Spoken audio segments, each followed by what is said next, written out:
Hello guys, I am Andrew. This is actually my first video, so I'm really excited to do this. But we're going to be taking a look at Diablo today.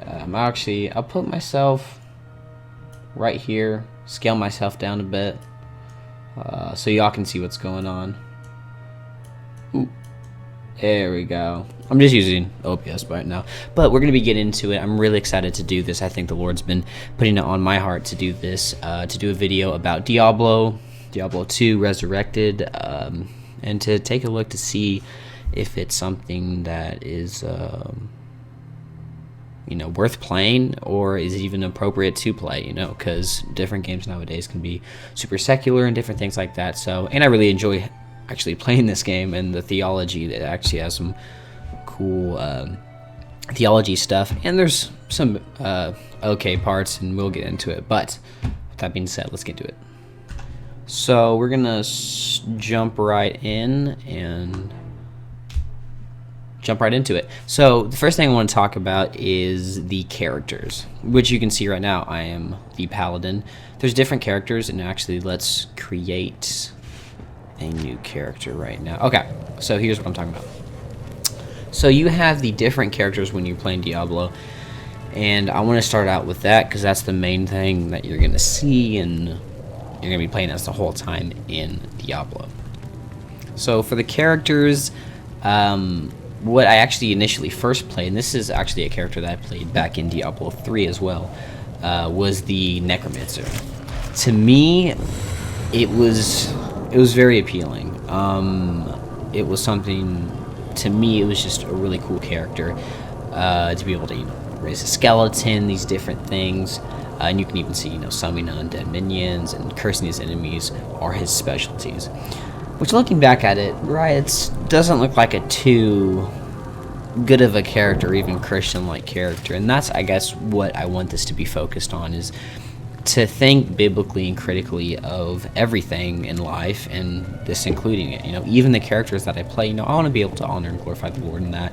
And something like a Necromancer, I don't think I'm going to do that. And so we're going to get into that, and this is what I want to start off with, the characters. So let's go from left to right. I was just bringing up the Necromancer because that's the last one I played last time. Because this is, and this is spoiler, but out of all of them, really it's this one that it's kind of so-so.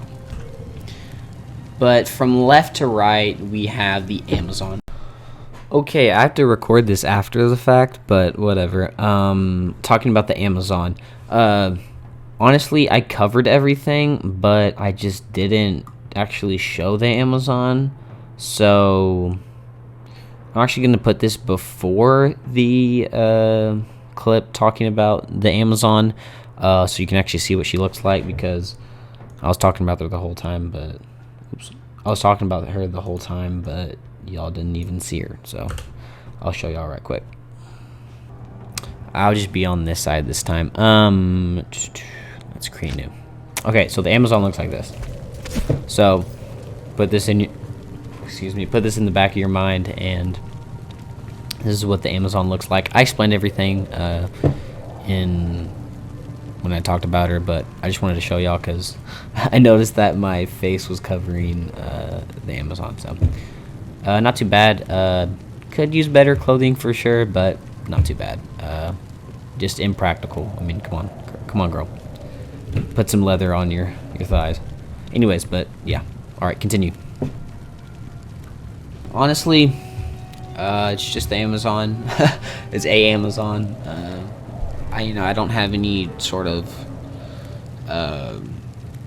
problems with it, gripes. The apparel honestly isn't too bad. It's not too bad. She's missing thigh armor, which why? But not too inappropriate or anything like that. And one benefit I will say of talking about armor and different things like that, in Diablo 3, and actually I'll get into it, and actually let me show you. Goodbye. So this was what I was talking about. In Diablo is that you have a very zoomed out perspective. So even say characters like her, yeah, you can kind of tell, okay, she needs to put some thigh armor, because it's just, first off, it's practical. If you get shot in the thigh, it's just going to go straight through. But even still, you can't, make out like super fine details. So that's one cool thing. You can zoom in though, however, like this. But I mean, that's just one thing to consider. So that's what I kind of like about it, even if, because there's not, I've looked at the women and the men, and they're pretty tame, all things considered. A lot of, fantasy and games like that are very secular and very sexualized, which is really sad. Bye. But with that out of the way, flub, let's get back to the characters. So back to the characters. We have the Amazon again. Again, nothing, it's just a warrior, skilled with the spear and the bow. She's a very versatile fighter. Pretty cool. Pretty cool all around. Not too inappropriate clothing or anything like that. So pretty good. It's just Amazon. Strong woman. Hey, it's awesome. Moving on, we have the assassin. And actually, what I think is pretty funny, because you take mainly these two, the assassin and the barbarian. When you think about it, she's not really an assassin anymore, which I find is funny, because it's like, who are you assassinating now? Because you don't kill anybody, you're killing undead people. Anyways, that's just what I find. It's just a former assassin, but whatever. No, but with this one, pretty cool. The theology, obviously, behind an assassin wouldn't be too good in terms of just, hey, what is an assassin? Okay, it's somebody's killing somebody for hire, typically when you think of an assassin. I actually don't know. Like the Merriam-Webster word for it, but that's what typically an assassin is. So considering that, it's not too bad, but again, my phone went off.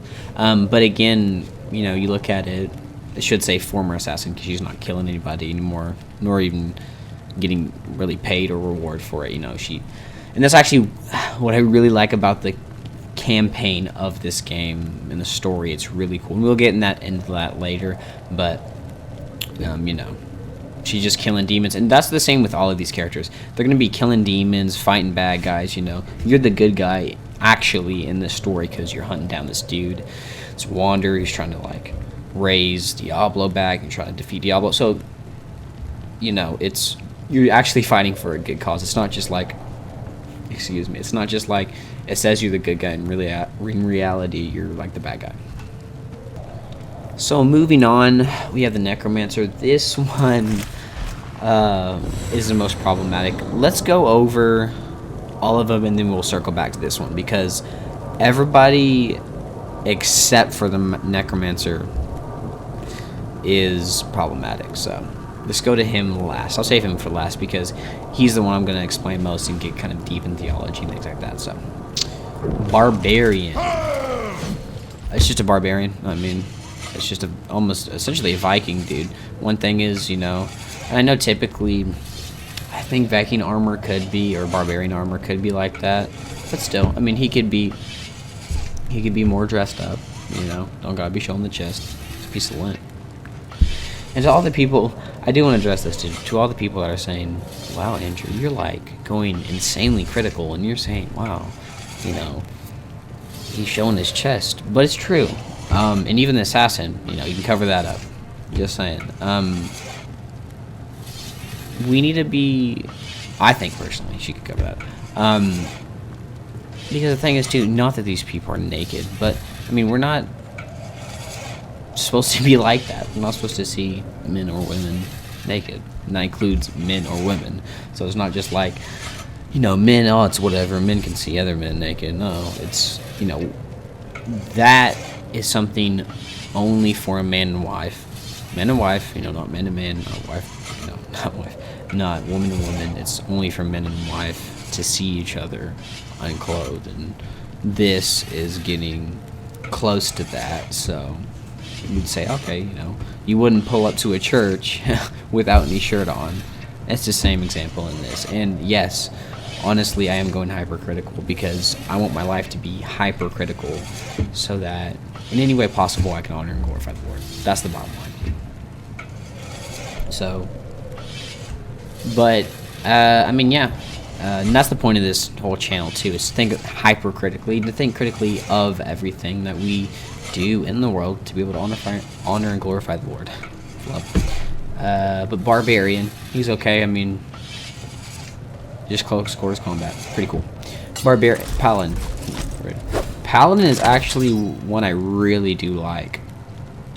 Just read it. He's a natural party leader, holy man, and blessed warrior. I mean, literally look like that. You want to see a blank? I mean, it doesn't say Christian, but we know holy in the Bible is means to be set apart, right? So this is, I wholeheartedly love this character and highly recommend playing it. You know, out of all of them, any of these were good, but I love the Paladin, and he's just a cool character in general. But yeah, I mean, awesome, cool character, looks cool. All these characters look pretty cool, I'm not gonna lie. He looks pretty cool too, but it's demonic in his powers. We'll get into that. So next up, I'm gonna keep that in, whatever. Next up, we have the sorceress. Says she has mastered the elemental magics, which I don't know why it's. Is that how you normally spell magic? Whatever. Fire, lightning, ice. Now, something to consider is that when you think of sorceress or sorcerer in a biblical perspective, in a biblical view, it's not this. It's not a person that just has masters, you know, almost like Avatar with fire, you know, lightning, ice. The sorcerer or sorceress would be somebody communicating with demons. It would be a very demonic and evil thing. But in this case, it's just a person that can have fire, lightning, and ice, and that has powers over that. Now, where does she get it from? We have no idea. And it doesn't, you know, all these people, it doesn't describe where they're getting their powers from, so that's one thing to consider. But I mean, all things considered, when you look at it, it's a pretty, from a biblical perspective, it's a good, solid character that I couldn't say, no, don't play this one, because it doesn't really fit that bill of sorceress or sorcerer in the Bible, which we know God does not like. And actually, I'll bring up the verse. So this is the verse that I am talking about. It is, and I know it's all cropped weirdly, but whatever. We have 3 verses talking about in the Bible, talking about sorcerer or sorceress. Well, I mean, sorcerer is just a male, sorceress is a female. And this is Blue Letter Bible. Great website. I would recommend it. I'll link it down below. Great website to look up anything in the Bible. So, I highly recommend it. And a ton of different translations as well. Check it. So, anyways. Which they have... Oh, no. Okay. Anyways, we have 3 that they're talking about, and it says, there shall not be found among you anyone who makes his son or daughter pass through the fire, which that is talking about a pagan practice, which is the sacrifice of children to Baal, where they would burn and sacrifice their children to a golden statue, essentially. It was horrible, wicked things that people back in the day of Jesus' time used to do, and it was horrible. Maybe still do. I don't know. But it was called Baal. It was the brazen bowl that you hear of Aaron making. So, cool little fact for you. I mean, not a cool fact, but it's a fact. And it says, moving on, or one who practices witchcraft or soothsayer, or one who interprets omens, or a sorcerer. And then go on, it says, contain a certain sorcerer, a false prophet, a Jew whose name was Bar Jesus. Blah, blah, blah. So anyways, it is the idea, I mean, Deuteronomy says, there shall not be found among you anyone who makes. So it's talking about, there shall not be found you a sorcerer, or anybody like this.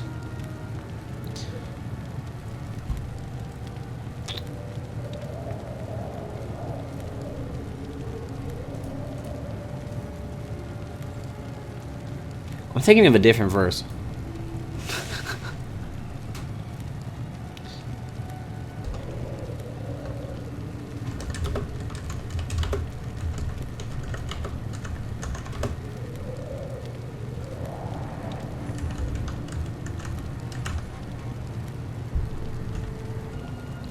Aha. Okay, I'm finding it. I want to find the King James version. Yes. Okay, here's the one I was talking about. That other one, is not, doesn't really apply to this situation. This is the one I was talking about. But the cowardly, unbelieving, abominable murderers, sexually immoral, sorcerers, idolaters, and liars shall have their part in the lake which burns with fire and brimstone, which is the second death, right? That's hell. I mean, literally. Saying that these people, sorcerers, shall be cast into the lake of fire, which is hell. And, man, I mean, eternal damnation right there, cast into the lake of fire. This is the second death. This is a future event in the end times, and when the Lord returns, Jesus. But even still, I mean, that's a pretty serious thing. So considering that you would be playing a character like that, it's something to heavily consider, and that's why I myself was like, had that question and pondered it. Let's get back to the character so I can show you. So having that verse in mind, it made me think. I mean, because it says, again, sorcerer, and sorceress is just the female version, like I said. So I'm like, can I really be playing somebody that it says literally is going to be cast into the lake of fire? I mean, that's pretty serious. And it's not just the Bible saying that. It's them, first off, being unsaved. They're not saved. But it's the very practice of it, right? And again, biblically, sorcery is a demonic thing. It's communicating with the dead, right? Which is, you don't communicate really with the dead.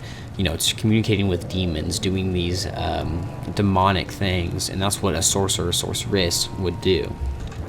So considering that now, biblically, that's what it is. But again, like I said, when you look at it, this doesn't fit the bill of a biblical sorceress. This is just a person, female, with lightning, fire, and ice powers. So pretty cool, all things considering, and I don't see really anything wrong with this character, so go for it, play it. All of these characters so far, I'd say, yeah, I can play it with a clear conscience. And actually, I'll mention this too. I had this very idea of making this video because I really do think it was the Lord.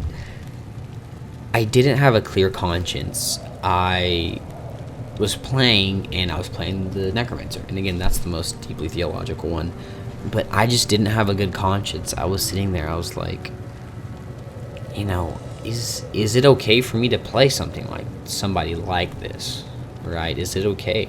Because the other ones, again, you know, Paladin, whatever, Assassin, whatever, Barbarian, whatever, but the Necromancer, sorry, I hit the mic, it, you know, just didn't sit well with me, and it kept kind of gnawing at me, and then I critically thought about it, and I said, okay, I don't think I am going to do that. So we're going to get into that, but that's why I actually thought of this video, because I think it was some conviction, I guess, really. I mean, conviction mixed along with self-reflection, seeing how, hey, maybe I shouldn't be playing a game where I'm playing as this character. So, but moving on, we have the second to last, the Druid. Another problematic character, but not too bad. Not as problematic as him. But the Druid is commanding the forces of nature. He summons wild beast, raging storms to his side. So, at first glance, sounds pretty cool. You know, hey, commanding the forces of nature, he summons wild beast, raging storms to his side, you know, has lightning and different things like that. The one problem I have with this character is that, again, going hypercritical now, is that it would be all well and good if he just said, okay, summons a wolf, right? Wolf comes and fights for him. Lightning can make a storm, whatever. That's just kind of, he has powers, right? And again, with all of these, we don't know if these are all demonically influenced. They just have powers, so that's all we know. Obviously, if any of these people says, hey, they're getting their powers from demons or Satan, then I wouldn't play any of these characters. You know, even in a game, I don't want to be playing a character that is getting power from demons. I mean, that's literally demonic. But the Druid is kind of a different story in the sense of he doesn't just do, hey, the forces of nature, he summons wild beast, one of his abilities is that he turns into a werewolf. And again, hypercritical here. That's pretty demonic. When you think about it, like, how can we know biblically, you know, humans are humans. They don't turn into anything else. They don't do sort of anything else. They're humans, right? And so it's a very unnatural thing. Of course, yeah, you know, you would say, somebody would make the argument, oh, well, you know, making fire and lightning is unnatural. Yeah, but, you know, we can see examples of God calling down fire from the heavens to crush people, saying Elijah, or is it Elisha? One of them. And he did that, but something like a werewolf seems pretty demonic, and almost, to me personally, especially turning into it, because biblically we know that angels and demons can take, which a demon is just a fallen angel, so one thing to consider, but they can change into any sort of form they want. It even says demons can take on the appearance of angel of light. So we know that from scripture, and alongside we know angels can turn into, more often than not in the Bible, angels turn into humans. They don't turn into humans, they give the appearance of a human. They're still an angel, like with Abraham and 3 angels that came down. So that's one thing to take in. But even with that being said, you know, am I saying this dude's a demon or an angel? No, but biblically, there would be no other way to explain him turning into a werewolf, right? It's the same thing in real life, right? If somebody turned into a werewolf, you'd be like, oh, okay, that's immediately popped in my head. I won't say, oh, wow, look, Twilight's real. No, he just is an angel or a demon. That's it, right? And again, there's no examples of anybody having this sort of power or anything. So, to me, this doesn't rub me the right way. I don't like that. I'm not going to play him for that very same reason, because biblically looking at it, and again, hypercritical here, but hey, this is this whole channel, so if you don't like it, you can get out. But I'm not comfortable with playing. That's a conscious thing, because again, biblically, there's no example at all of a human turning into anything other than it just being a human. Again, anything that turns into something else or gives off the appearance of something else is either an angel or demon. So that's why I can't safely say, hey, play that character, because it's either an angel or demon, biblically speaking. And last but not least, well, kind of least, but we have the Necromancer, the reason why I made this whole video. But the Necromancer is the one I really want to talk about. To me, when I was first playing, and I played I played Diablo 3 for a long time. I heavily enjoyed that game, and it's honestly a really good game. I would recommend it. I'd have to go through the same thing of this, and there's even the Necromancer, and what I'm saying here essentially applies to the Necromancer in Diablo 3, so that's not too much of a difference. But what really got me thinking about the Necromancer is, what is he doing? What is the powers that he's doing? Because I kind of justified it in my head, saying, oh, okay, well, you know, it's okay because, hey, he's a dude that happens to be raising skeletons from the dead, but he's doing it for a good cause. He's killing demons and doing all this other stuff. But I think that was the wrong approach, and I think it was justifying something that clearly wasn't right. Because if I were to look at it, and what kind of helped me put it in perspective too is, would I take those powers in real life? Would it be demonic if I had those powers in real life? Or would it just be evil? And that made me think. I mean, it should make you think as well. And when I thought about this, I immediately said no. I mean, of course not. I don't want to have powers that bring people from the dead or revive them, right?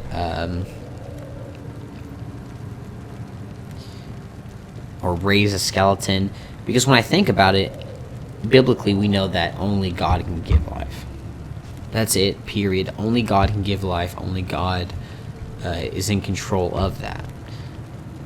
And he's ultimately sovereign overall, but that's a different video. He's the only one that can give life. And so when saying that and understanding that, we'd understand that this person isn't bringing people back from the dead. He's simply manipulating them. And that really made me think, because I was like, this guy isn't just bringing a skeleton back to life. He's bringing somebody's dead skeleton back to life and manipulating it. I mean, they're fully devoid of life. He's controlling them. So even if he did bring them back to life, they are completely devoid of control, and they're under his control, which is evil as well. So when I thought of that, and it actually kind of clicked in my mind, it made sense for me. While I was like, wow, I want to make a video on this, because it's a lot deeper than you think. I know oftentimes, and I've done it so much, and now I'm just recently really critically buckling down and saying, hey, is this honoring and glorifying to the Lord? It's as simple as that. Is this honor and glorifying to the Lord? Because we can honor and glorify the Lord in everything we do, and he even says to do it in everything we do. And I think with playing a Necromancer, you can't. I would have to give a really good argument to say that you can, because what he's doing is immoral. I mean, he is defiling dead people's bodies and bringing them back and manipulating them for his own pleasure. Not pleasure, that's a wrong way to say it, but he could do that too. He's imposing his will on dead bodies is what he's doing. And though, yes, he's using them to kill demons, it's still a bad thing that he's doing. We can't say the ends justify the means type of deal. It's like, no. He's not... What he's doing is not good. Bottom line. And again, I would have to get a really good argument, a really solid biblical argument. Say, oh yeah, it's fine to play a Necromancer. Because Necromancer in real life wouldn't be good, so I don't know how it'd be any different in the video game. So that was the deepest one that I had to go into, the Necromancer. But I mean, all around, I would have to say, all things considered, with Diablo, I think it's a great game. Personally, I think it's a game that, actually go back, that I highly recommend. I mean, the premise is you're fighting bad guys, fighting demons. I think you fight Diablo, actually. I mean, heck, if there's any game that says, hey, I'm going to go and try to defeat Satan, count me on. Sign me up, right? That's amazing. I think that's a great game, and a very Christian-based game, too. I mean, to try to be defeating Satan, that's what we want to do every single day, is resist the devil and defeat him for us. Defeat, right? For us to come on top, to resist him, and to not give in to that sort of temptation. And I think this is a great game. The story's great. I haven't fully beaten it, so if there's anything inappropriate or anything comes up, I'll let y'all know. But I think it's great. And this is actually the character, the Erethin, which, come on, bro. But yeah, this is the character that I made a little bit ago when I first got this game. I haven't had this game for long. But when I first got it, and that's what really made me think. And I'm really glad that I played that, because I played it previously in Diablo 3, like I said before. But again, I never really thought about it. It was never something I critically thought about, and I'm really glad that I did it. I'm really glad that the Lord put this on my heart. And, yeah, I hope y'all enjoyed it. Hope y'all have an amazing day. It's my first video, so cut me some slack, but thank you for watching. And again, if you disagree with me at all, please put it down in the comments. I would love to hear your opinions and biblical opinions, if you have any. But let me know your opinions. Do you like this game? Is it good? Is it appropriate? I think it's good. You know, an appropriate scale, like an 8. You know, there is violence, that's for sure, and blood. But you're killing bad guys. You're killing, I mean, demons, right? Name a more, like, Christian cool game. I don't know. I can't name one. Unless it's VeggieTales the game. But hopefully y'all enjoyed this. Hopefully you have a great day. And remember that Jesus loves y'all. And yeah, again, put any comments that you have down in the description. And if you would, like and subscribe and share it with a friend. That would be greatly appreciated. Y'all have a good one. I will see y'all next time. Peace.